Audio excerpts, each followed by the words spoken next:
Hey guys, check out my Vaterra Ascender. I gotta say, I love this thing. Uh, I've had it for almost a month now, and I've gone out with it quite a bit, and it is a blast. I go out with my brother. He's got a SCX10 Honcho that he's modified that quite a bit, but I really like this thing. It's a lot of fun. One of my best friends has got an SCX10 Jeep Rubicon, maybe? I'm not sure. It's about 2 years old, and it's a lot of fun. Now, this isn't my first RC vehicle. I actually had an SCX10 Honcho. In fact, as I mentioned before, my brother that has an SCX10 Honcho is actually my old RC vehicle. I bought it 10 years ago. I'm sorry, 10. I bought it 2 years ago, a little over 2 years ago, actually.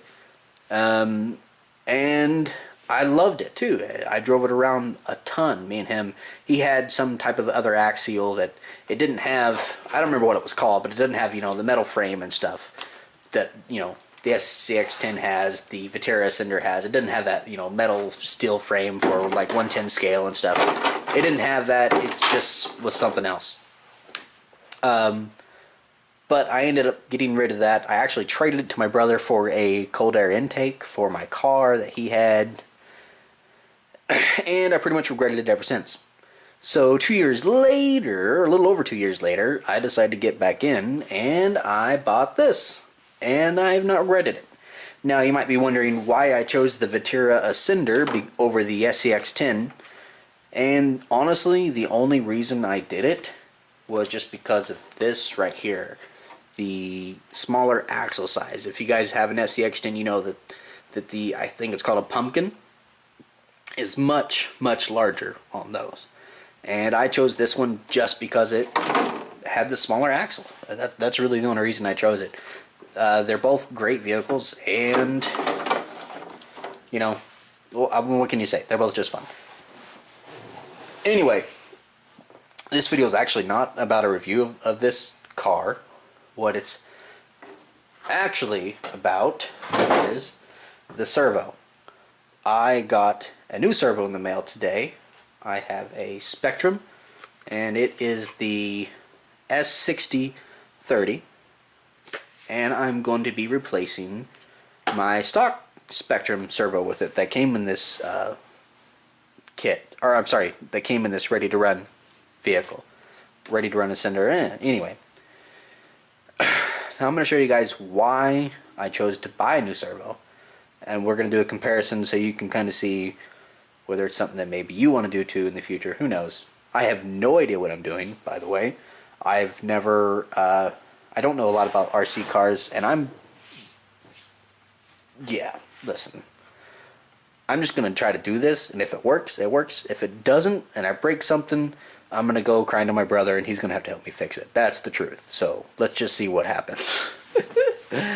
Alright, let me show you guys why I'm going to change the servo, I should say. Okay, guys. As you can see, I got this pillow. I'm going to try to simulate what it's like out in the real world, I guess, when you're crawling on rocks and stuff. So as I turn the wheels, as you notice, I don't know if you can tell on camera, but the wheels are not turning as far as they actually really can. Let me see if I can. Here. Let me just alleviate some pressure real quick and turn the wheels as far as I will turn. You can see that's as far as I will turn. Camera's messed up. Anyway, put it there. Notice it doesn't turn all the way. Not turning all the way. Try it again. Not turning all the way. Or here. Let me show you this way. Alright, I'm going to hold it. I'm going to lift up. See, all the way.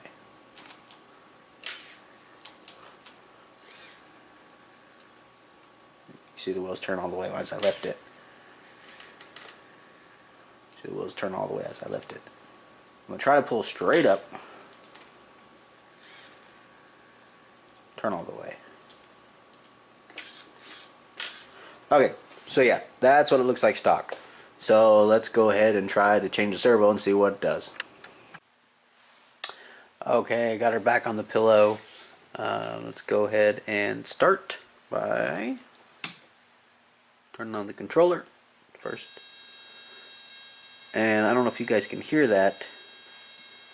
If I can see if I can get this closer.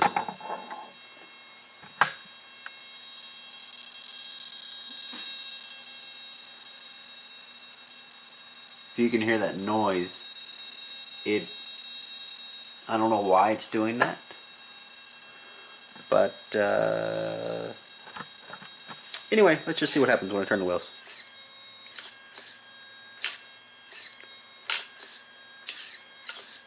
Seems to work pretty good.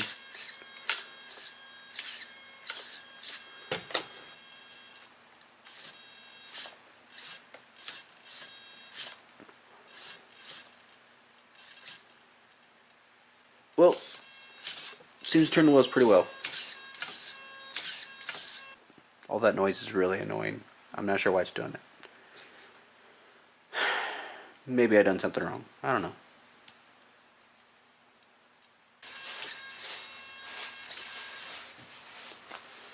I don't know. Oh well. Sure feels like it's got more power. I should say the stock servo that came in the Vaterra Ascender is a Spektrum S6030. I don't know if you guys can see that. Spektrum S6030. There we go. You can kind of see it there now. And it has, I think, 130 ounces of torque. And the S6030 has 278 ounces. So, I guess take that as you will. And it seems like it's an upgrade to me, at least, other than the really annoying buzzing noise. So, alright guys, thanks for watching. See you later. Okay guys, I just finished the video. It honestly was just a straight plug and play. Here is the old servo here. As you can see, I literally put this one right in its place. I unplugged it. Right back here. It's just a straight, you just unplug it and then plug it back in. I didn't have to buy any other additional like extended wires or anything. There's actually inside of the Vaterra Ascender, there's an extra wires in here. You just got to cut the zip tie inside of here, and you're good to go. Gives you enough wire to do it.